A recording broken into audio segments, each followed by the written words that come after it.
भगवत गीता के नाम कुछ पल सुबह शाम चैनल में यह अनाम आवाज़ एक बार फिर आप सबों का स्वागत और अभिनंदन करती है। साथियों, आज आप सबों के बीच प्रस्तुत है भगवत गीता द्वितीय अध्याय का 52वां श्लोक। यदा ते मोह कलिलं बुद्धिर्व्यतितरिष्यति तदा गन्तासि निर्वेदं श्रोतव्यस्य श्रुतस्य च। इस श्लोक का सरल शाब्दिक अर्थ इस प्रकार है। हे अर्जुन, जिस काल में तेरी बुद्धि मोह रूपी दलदल को भली भांति पार कर जाएगी, उस समय तू पहले सुने हुए और भविष्य में सुनने में आने वाले इस लोक तथा परलोक संबंधी सभी भोगों से वैराग्य को प्राप्त हो जाएगा। साथियों, जब विवेक द्वारा अज्ञान का नाश हो जाता है, तब दृश्य तथा अदृश्य सभी सांसारिक भोगों की अनित्यता का बोध उत्पन्न होता है। इसके बाद उन भोगों के प्रति पहले जैसा आकर्षण खिंचाव नहीं रहता है और मनुष्य उनके प्रति तटस्थ हो जाता है। मन की ऐसी ही स्थिति को वैराग्य कहा जाता है। महर्षि पतंजलि ने अपने योग दर्शन में कहा है, दृष्टानुश्रविक विषय वैतृणस्य वशीकार संज्ञा वैराग्यम। अर्थात संसार में दृष्ट यानी प्रत्यक्ष नजर आने वाले सुखदायी भोग तथा अनुश्रविक यानी स्वर्ग जैसे सुने हुए और प्रत्यक्ष सुख के प्रति उदासीनता की स्थिति को वैराग्य कहते हैं।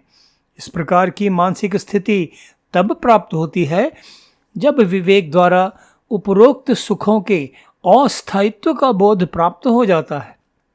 इसलिए स्थायी आनंद प्राप्ति के लिए स्वाभाविक प्रेरणा का भाव जागृत हो जाने पर उसकी प्राप्ति हेतु निश्चय में दृढ़ता उत्पन्न हो जाती है। इसी स्थिति को वैराग्य कहते हैं। साथियों, ध्यान दें, योगेश्वर श्री कृष्ण ने इस श्लोक में सांसारिक सुखों के प्रति मोह की तुलना दलदल से की है। हम सभी जानते हैं कि दलदल यानी क्वैगमायर या स्वैम्प जमीन का एक ऐसा गीला हिस्सा होता है जिसमें फंस जाने के बाद किसी मनुष्य या किसी पशु का उसे बाहर निकालना बहुत कठिन, बहुत मुश्किल होता है, यहाँ तक कि उसकी मृत्यु भी हो जाती है।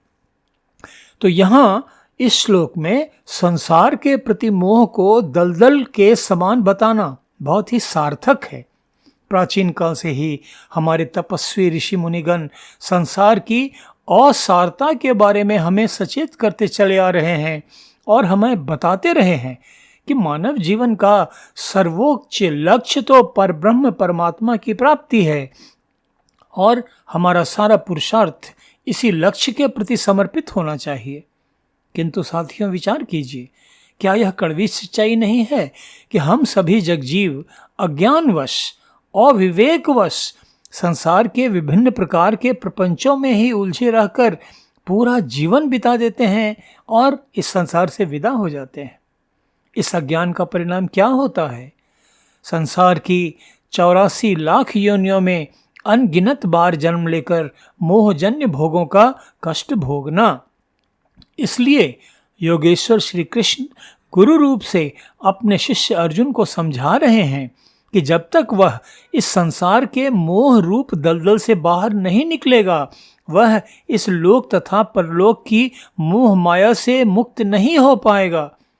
संसार की मोह माया ही तो अर्जुन को उसके कर्तव्य पथ से भटकाकर ऐसे द्वंद्व में फंसा रही है जिससे उसे अपार कष्ट हो रहा है।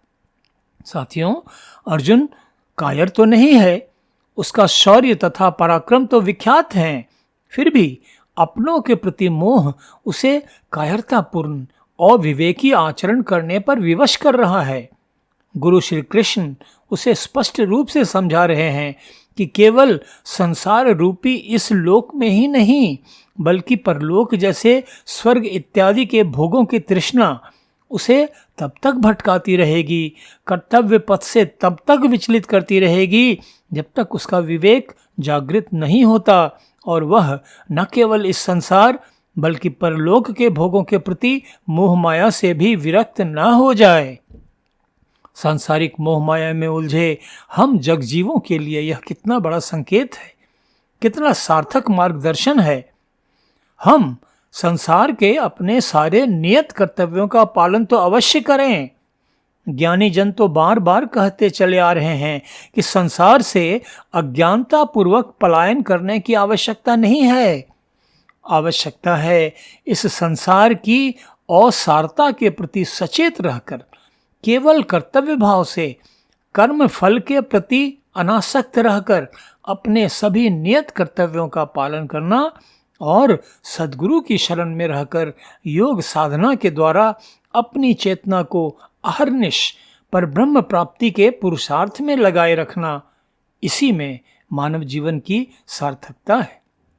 साथियों, जिस मनुष्य की विवेकपूर्ण सद्बुद्धि परम पिता परमेश्वर की विराट चेतना से लगातार जुड़ी रहती है, वह इस संसार रूपी दलदल में फंसकर अपना जीवन कभी व्यर्थ नहीं बिताता है। वह तो श्री कृष्ण की ही तरह संसार के अपने सारे कर्तव्यों का पालन करता है, चाहे वे कितने ही कठोर क्यों न हो। जरा विचार कर तो देखिए, अर्जुन के गुरु रूप में उसे अपने परम श्रद्धेय पितामह तथा परम श्रद्धेय गुरु से युद्ध करने का निर्देश देना कितना कठोर निर्णय रहा होगा श्री कृष्ण के लिए। किंतु वे तो संसार की मोह माया से विरक्त हैं, इसीलिए कठोर से कठोर कर्तव्य का पालन वे निर्विकार भाव से करते चले आए हैं। हम जगजीवों के लिए यह बहुत बड़ी शिक्षा है, एक जीवंत उदाहरण है कि हम अपने विवेक को जागृत कर कर्मों के फल के प्रति अनासक्त होने का अभ्यास करें, तभी हम जीवन में उचित निर्णय ले पाएंगे और दृढ़तापूर्वक उन्हें कार्य रूप में परिणत भी कर पाएंगे। साथियों, संसार रूपी मोह माया के दलदल से मुक्ति केवल पढ़ने, सुनने, जानने भर से तो हो नहीं सकती है। दलदल की ही तरह संसार की माया की पकड़ इतनी मजबूत होती है कि बिना किसी बाहरी सहायता के इससे बाहर निकलना, छूट पाना असंभव होता है।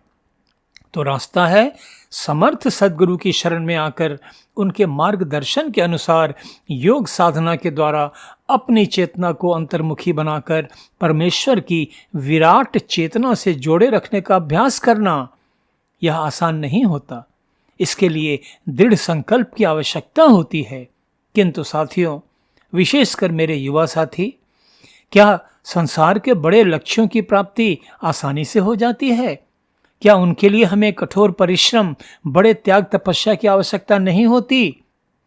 जब संसार के बड़े लक्ष्यों की प्राप्ति के लिए हमें इतना कठिन पुरुषार्थ करना पड़ता है, तो मानव जीवन के चरम लक्ष्य की प्राप्ति के लिए दृढ़ संकल्प पूर्वक सांसारिक भोगों के प्रति अनासक्त, उदासीन भाव रखते हुए पुरुषार्थ करना क्या विवेकपूर्ण नहीं है? संसार के प्रति अनासक्ति, उदासीनता का यही विवेकपूर्ण भाव अपने आचरण में उतारने का उपदेश योगेश्वर श्री कृष्ण अपने शिष्य अर्जुन को इस श्लोक में दे रहे हैं, जो हम जगजीवों के लिए भी उतना ही अनुकरणीय है। साथियों, आज का एपिसोड अब यहीं समाप्त करते हैं। भगवद गीता द्वितीय अध्याय के अगले श्लोकों के साथ कल फिर आप सबों के बीच उपस्थित होऊंगा। तब तक आप सबों के लिए अशेष मंगल कामनाएं। धन्यवाद तथा नमस्कार।